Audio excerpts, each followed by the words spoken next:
নমস্কার আমার ভাই ও বোনেরা।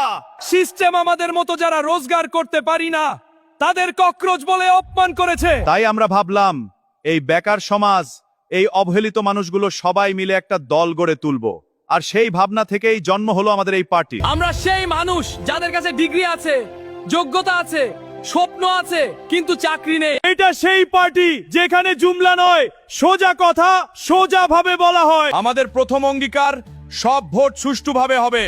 লোকতন্ত্র কোনো খেলার জিনিস নয়।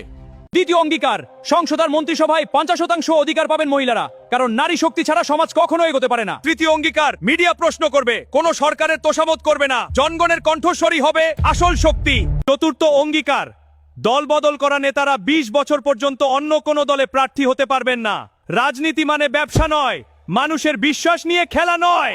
লোক আমাদের নিয়ে হাসে, মজা উড়ায়, ঠিক আছে, কিন্তু মনে রাখবেন ককরোচ কখনো হার মানে না। আলো নিভে গেলে, সবাই পালিয়ে গেলে, তারপরও ককরোচ টিকে থাকে। আর এবার এই বেকার সমাজ, এই সাধারণ মানুষ নিজেদের অধিকার নিজেরাই লিখবে। জয় হোক সাধারণ মানুষের, জয় হোক সত্যিকারের লোকতন্ত্রের।